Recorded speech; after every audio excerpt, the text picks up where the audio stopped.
زهق الباطل إن الباطل كان زهوقا وقال النبي صلى الله عليه وسلم الشجاعة هي خير خصال الإيمان أو كما قال عليه الصلاة والسلام হুসাইনা দারুল মুতাআলা কর্তৃক আয়োজিত বাৎসরিক এই সিরাত প্রতিযোগিতামূলক অনুষ্ঠানে আমার পাশে বসা সম্মানিত বিচারক মণ্ডলী, আমার সামনে উপবিষ্ট বাংলার দূর দূরান্ত থেকে এলএমপি ভাষায় পিপাসিত একদল ছাত্র ভাইয়েরা, সকলকে জানাই আমার পক্ষ থেকে আন্তরিক শুভেচ্ছা ও অভিনন্দন।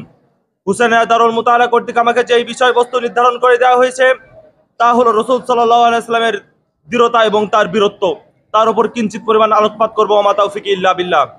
প্রিয় মুহতারাম হাজিরিন, সর্বপ্রথম আমরা জেনে আসি রাসূল সাল্লাল্লাহু আলাইহি ওয়াসাল্লামের দৃঢ়তা কেমন ছিল।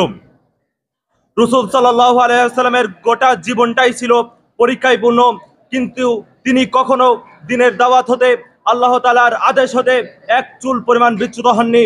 মক্কার শুরুর দিনগুলোতে যখন তিনি তাওহীদের দাওয়াত দিলেন, তখন কুরাইশ কাফেররা তার বিরোধিতা করলো, তাকে মিথ্যাবাদী সাব্যস্ত করলো, তার ওপর নির্যাতন নিপীড়ন পাথর নিক্ষেপ করলো, এমনকি তার গলা চেপে ধরলো। তখন রাসূল সাল্লাল্লাহু আলাইহি ওয়াসাল্লাম বলেছিলেন, হে আমার সম্প্রদায়, আমি তোমাদের প্রতি এক সুস্পষ্ট সত্য ধর্ম নিয়ে এসেছি, সুতরাং তোমরা তা গ্রহণ করো। তিনি যখন তাইফে এই একাত্মবাদের দাওয়াত নিয়ে গেলেন, আল্লাহ তাআলার প্রতি কাফেরদেরকে আহ্বান করলেন, তখন তাইফের কাফেররা রাসূল সাল্লাল্লাহু আলাইহি ওয়াসাল্লামের ওপর এতটাই পাথর নিক্ষেপ করলো যে আমার রাসূল সাল্লাল্লাহু আলাইহি ওয়াসাল্লামের গোটা শরীর রক্তে রঞ্জিত হয়ে গিয়েছিল। তখনও তিনি বলেছিলেন, আল্লাহ, তুমি যদি আমার উপর সন্তুষ্ট থাকো তাহলে আমি এই কষ্ট নিয়ে কোনো চিন্তিত নই। শুধু তাই নয়, বদর, উহুদ, খন্দকের যুদ্ধে রাসূল সাল্লাল্লাহু আলাইহি ওয়াসাল্লাম আল্লাহ তাআলার দ্বীনকে রক্ষা করার জন্য, একাত্মবাদের ঝান্ডাকে উত্তোলন করার জন্য গোটা মুশরিক কাফেরদের সামনে সীসাঢালা প্রাচীরের ন্যায় দাঁড়িয়ে গেছিলেন। রাসূল সাল্লাল্লাহু আলাইহি ওয়াসাল্লাম সকল যুদ্ধে তিনি তার সাহস এবং দৃঢ়তা সকল ঈমানদারদের জন্য অনুপ্রেরণার উৎস। প্রিয় মুহতারাম হাজিরিন, জীবনের শেষ মুহূর্ত পর্যন্ত তিনি কোরআন, সুন্নাহ, ন্যায় বিচার, একাত্মবাদের দাওয়াত দেওয়া থেকে এক চুল পরিমাণ তিনি বিচ্যুত হননি। এই ছিল রাসূল সাল্লাল্লাহু আলাইহি ওয়াসাল্লামের দৃঢ়তার এক অপূর্ব চিত্র। এবার জেনে আসি রাসূল সাল্লাল্লাহু আলাইহি ওয়াসাল্লামের বীরত্ব কেমন ছিল। রাসূল সাল্লাল্লাহু আলাইহি ওয়াসাল্লামের জীবন ছিল এক জীবন্ত ইতিহাস। তিনি মক্কার পাথুরে মরুভূমির এক প্রান্তে দাঁড়িয়ে ঘোষণা দিয়েছিলেন, লা ইলাহা ইল্লাল্লাহ। সেই ঘোষণায় কেঁপে উঠেছিল তৎকালীন জাহিলিয়াতের মুকুটধারীরা, সেই ঘোষণায় কেঁপে উঠেছিল পুরো জাহিলিয়াতের মূর্খ সভ্যতা। রাসূল সাল্লাল্লাহু আলাইহি ওয়াসাল্লামের বীরত্ব তো এমন ছিল যে তিনি একা দাঁড়িয়েছিলেন গোটা সমাজ ব্যবস্থার বিরুদ্ধে। রাসূল সাল্লাল্লাহু আলাইহি ওয়াসাল্লামের দৃঢ়তা তো এমন ছিল,